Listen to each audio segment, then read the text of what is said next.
Welcome to our 2:30 press conference. This one is about how much carbon gets stored in the western U.S. ecosystems. We have two speakers, Dr. Marcia McNutt, Director of the U.S. Geological Survey, and Benjamin Sleeter, Research Geographer with the U.S. Geological Survey, Western Geographic Science Center in Menlo Park, California. Okay, thank you, and good afternoon, everyone.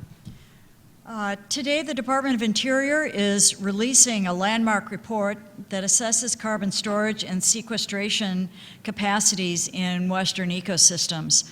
I'm sure you're all aware of many of the conversations going on about how we can mitigate some of the growing issues with the carbon release into the atmosphere, and there are, of course, many conversations going on about carbon storage in geologic reservoirs.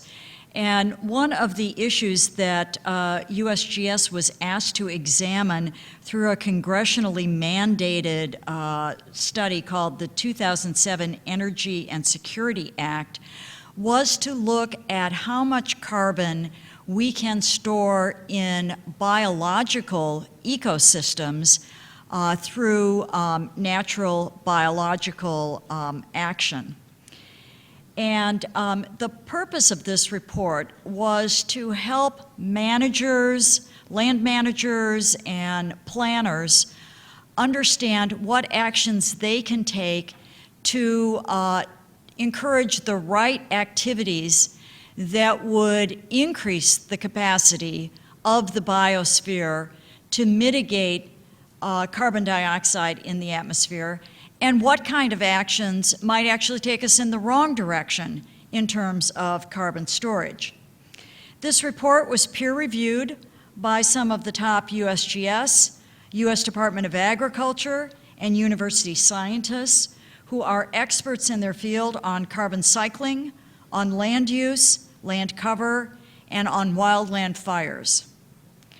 The first report in this series that was on the Great Plains was released last year at this very meeting in December 2011, and reports for the eastern U.S., which will be the third in the series, and reports on Alaska and Hawaii are still to follow. The eastern report will be the next one, however, that will come out.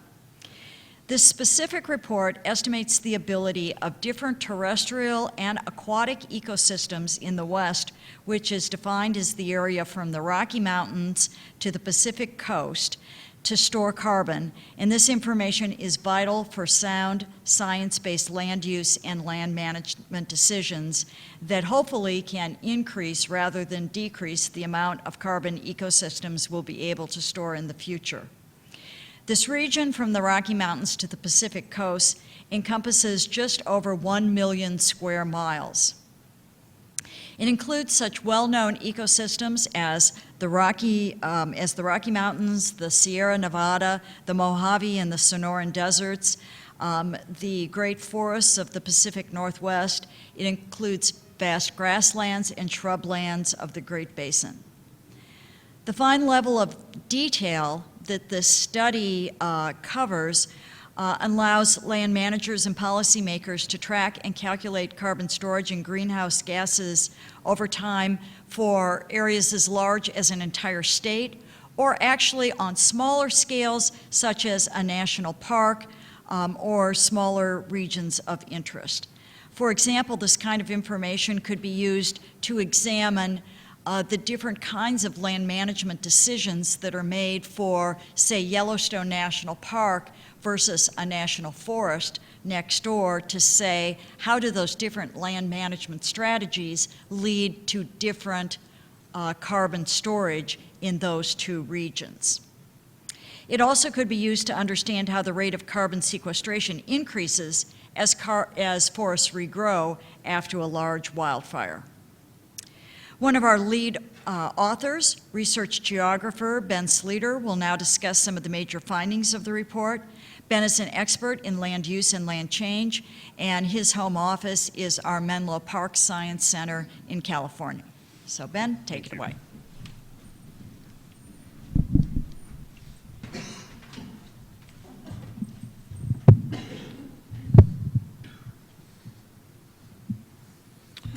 Okay, as Director McNutt stated, this whole assessment was born out of the Energy Independence Security Act of 2007, which mandated the Department of Interior and U.S. Geological Survey to assess the capacity and vulnerability of ecosystems to sequester carbon, while addressing the major controlling processes, such as land use change, climate change, and wildfire. Before I jump too far into this may be review for most, but just to throw some jargon out there. Carbon storage or carbon stock, what we mean by it, is simply how much carbon is stored in these different ecosystems at any given point in time. Carbon flux is the exchange of carbon in and out of an ecosystem. Sequestration refers to the long-term storage of carbon in terrestrial and aquatic ecosystems. An ecosystem is considered a sink if more is stored than is removed, and the opposite is in the opposite scenario, we refer to the ecosystem as a source. The research staff on the project set out to answer some fundamental science questions. How much carbon is stored and what were those fluxes present day? What could they be into the future? What were the causes, major driving forces, and controlling processes? And how was all of that variable over space and time? Ecological Regions served as the framework for our assessment. If you look at the report, you'll see that it's, for the most part, broken up by these different ecological regions. Ecoregions, as they're more informally called, are areas with similar environmental and land use characteristics and patterns. There's 5 of them that make up the western U.S. That's the Marine West Coast forests extending from the Olympic Mountains down to Santa Cruz. The western Cordillera, which covers most of the remaining forested west. Mediterranean California, the cold deserts, and the warm deserts. And again, in total, we're looking at an area of about 1 million square miles, a little more than 1 million square miles. To handle the future projection side of this work, we use the IPCC Special Report on Emission Scenarios. These were used in the 3rd and 4th assessment reports produced by IPCC. These are considered the gold standard in terms of integration of socioeconomics and climate change. They address uncertainty by providing a wide range of future potential conditions. And it's important to note that these are not predictions. In no way are they predictions. Simply, each one of the scenarios represents one alternative pathway of future development. Land use and land cover is my particular area of expertise, and it really serves as one of the foundational elements of this assessment. To give you an idea of the size and scope of the effort, we made simulations for every 250 meter pixel for the entire conterminous United States. It's about 120 million pixels in total. On just the land use side alone, that equated to about 50 billion simulated pixels. What you're looking at here is an image of the 1992 National Land Cover Database, and the areas in red are urban or development. You can see them in both maps and the zoom in here. And this is just an example to show you how the magnitude of land use change could affect terrestrial ecosystems. This is what a projection under just one of our IPCC scenarios could look like now 90 years from today.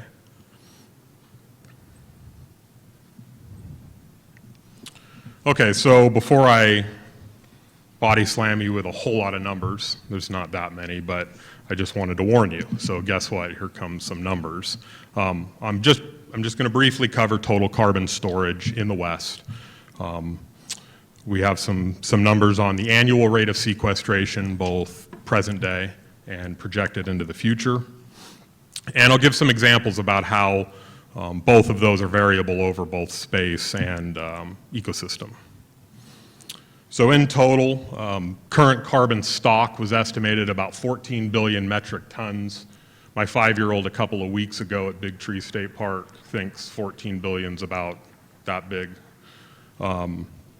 Projected into the future, we're looking at an estimate of between 15 and 19 billion metric tons.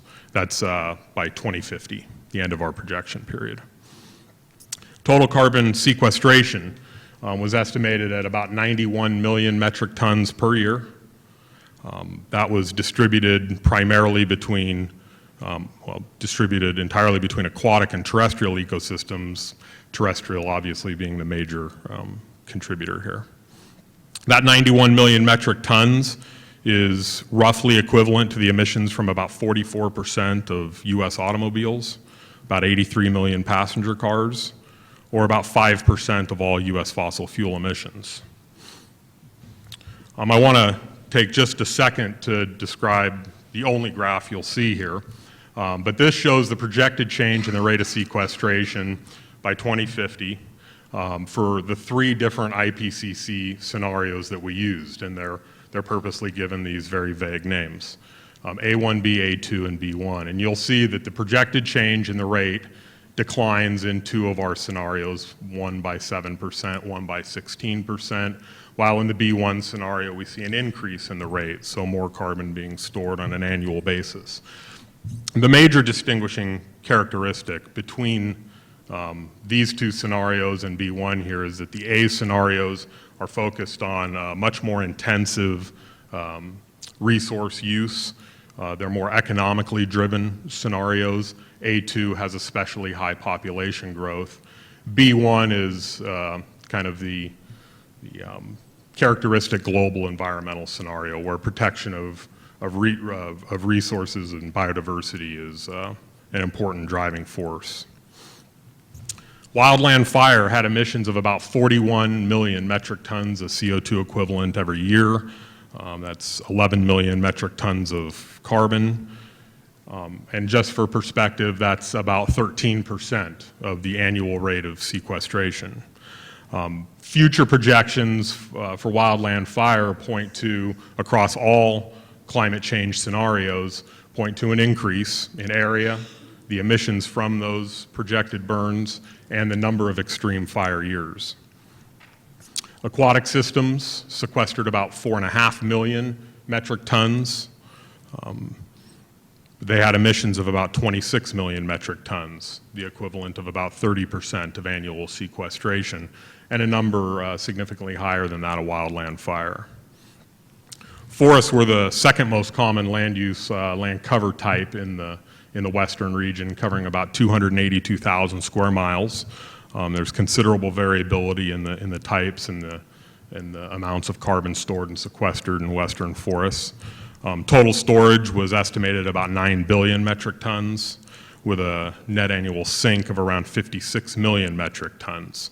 Just to illustrate some of the regional diversity here, the western Cordillera forests in that ecoregion store about 50% of all the carbon in the West, at about 33,000 tons per square mile. By contrast, the marine West Coast forests, while a much smaller ecoregion, the forests there store about 11% of all carbon in the West, much higher densities at about 58,000 tons per square mile. Grassland shrublands are the most common ecosystem type in the West, covering about 58% of the land area, approximately 600,000 square miles.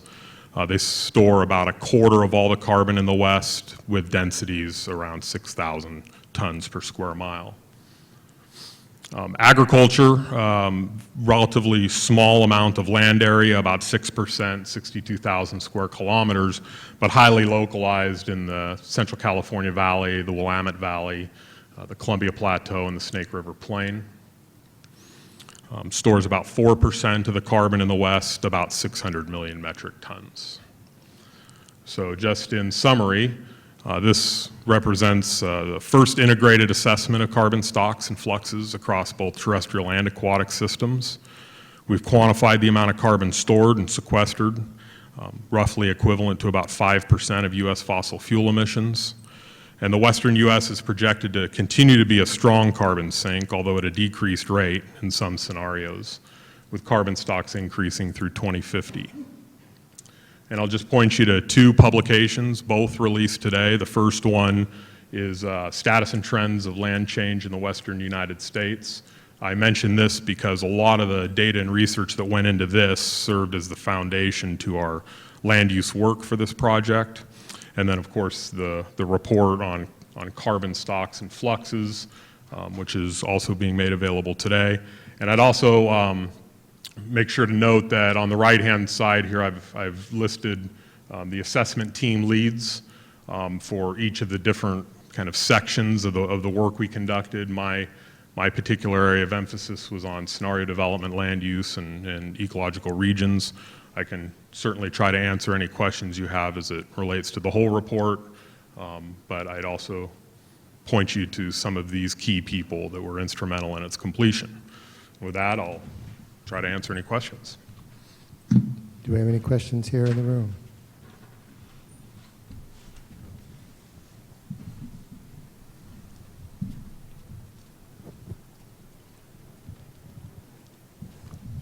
So you mentioned that this was the first integrated report of its time. Can you talk about why that integration was important?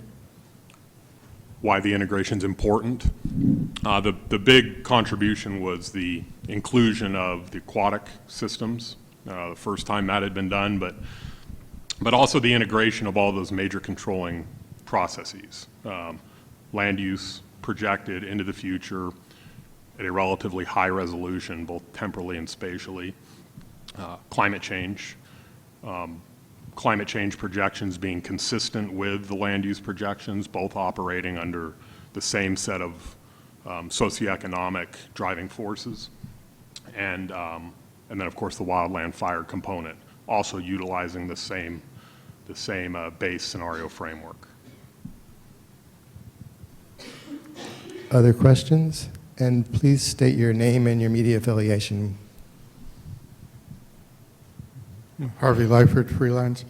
Just a quick question. Are these reports available here in hard copy? They're being printed, as I understand now. I do have one hard copy here that I ran off earlier. They are online in PDF form. Well, it looks pretty thick, so it'll be a big download, I think. Yeah, it is. I believe the individual chapters will also be available separately. Additional questions?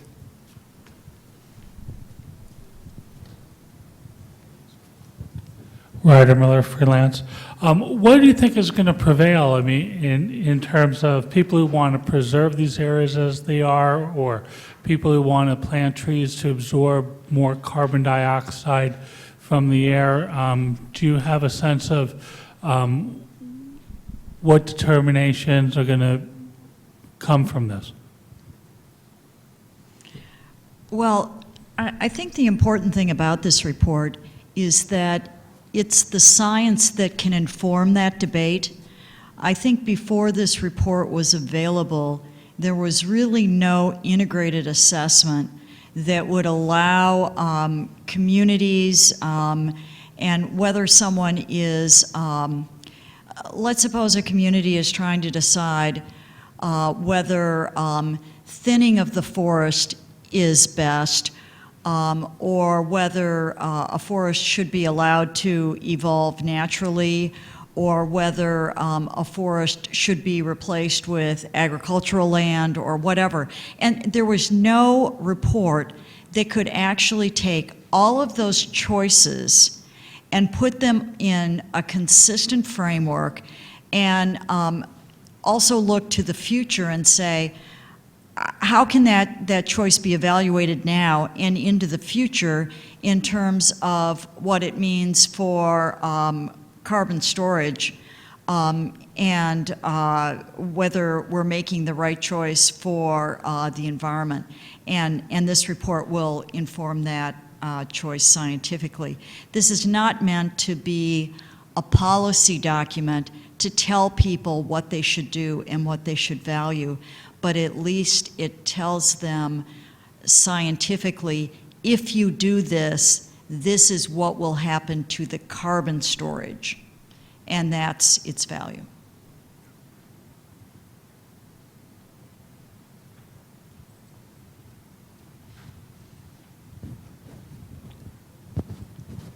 I think you said that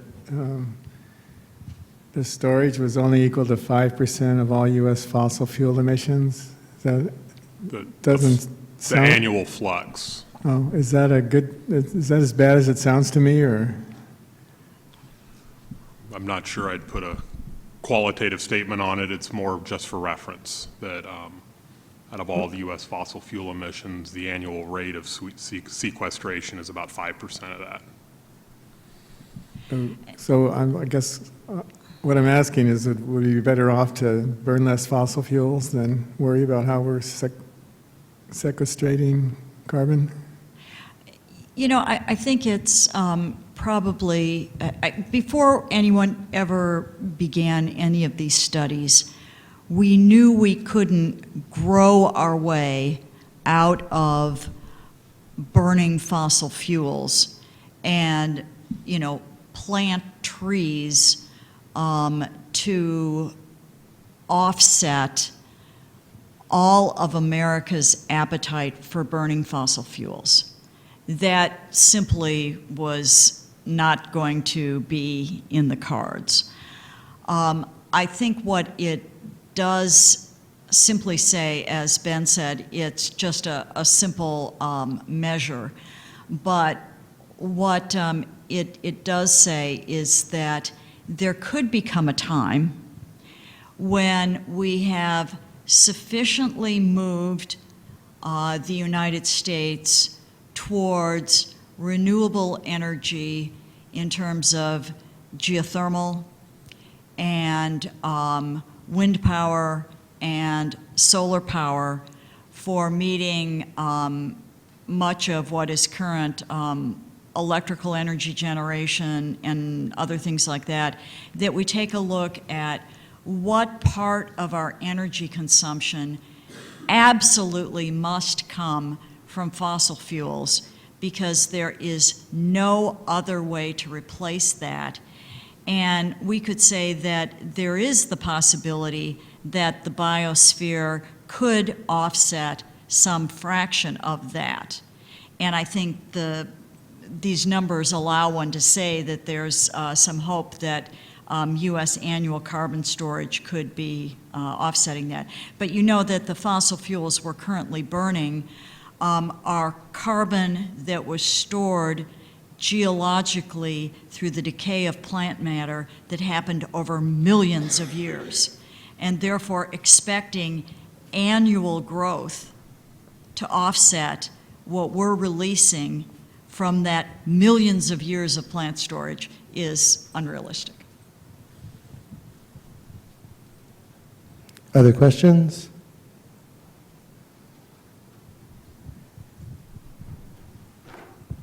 Kim Martineau, freelance. I'm wondering if there's any way to extrapolate these findings to the East Coast, or will there be another study looking at other geographic areas in the U.S.?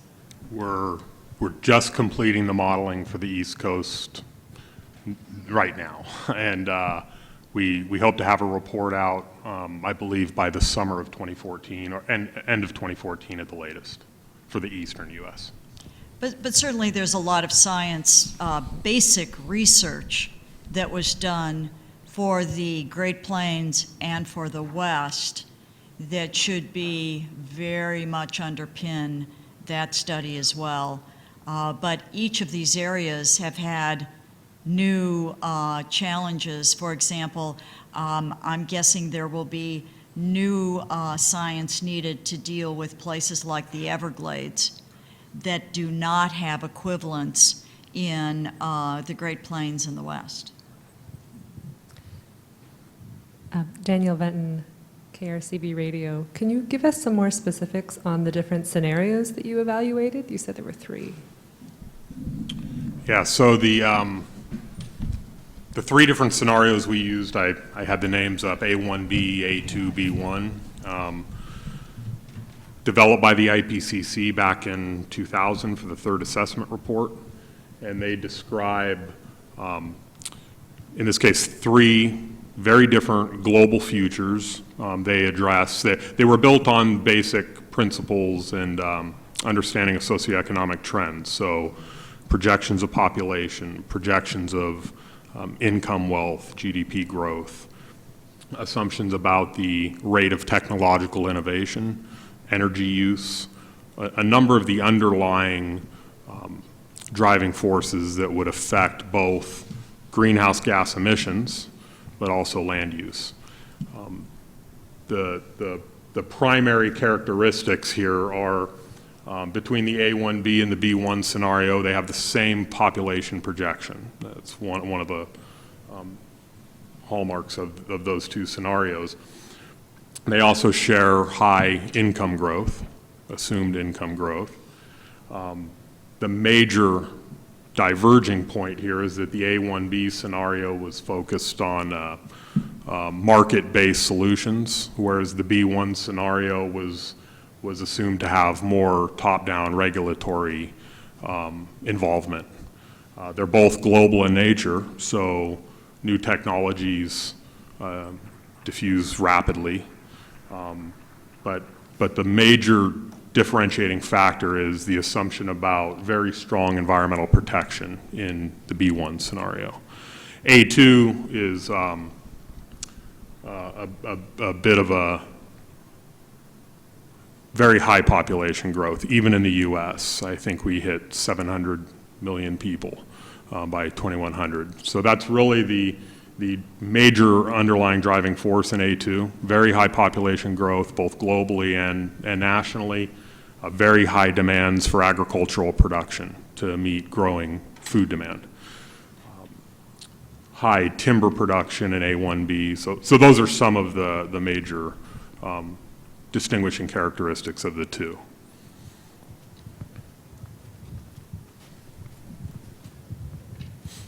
Sorry, and are they like equally realistic? Yeah, that's always the question. We call them, they're often referred to being equally not improbable. Okay, so that's our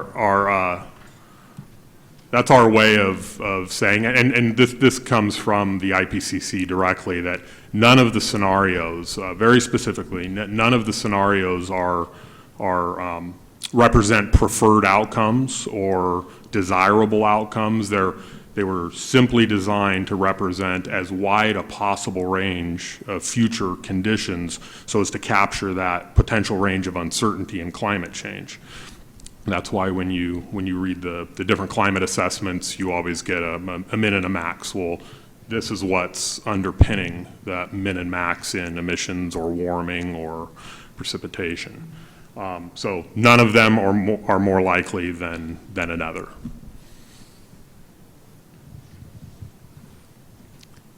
Any other questions here in the room? Questions on the internet? No. Okay, well, thank you very much for speaking, and thanks everyone else for coming. This is our last press conference of the day. We'll start tomorrow morning with at 8 a.m. Our press conference is called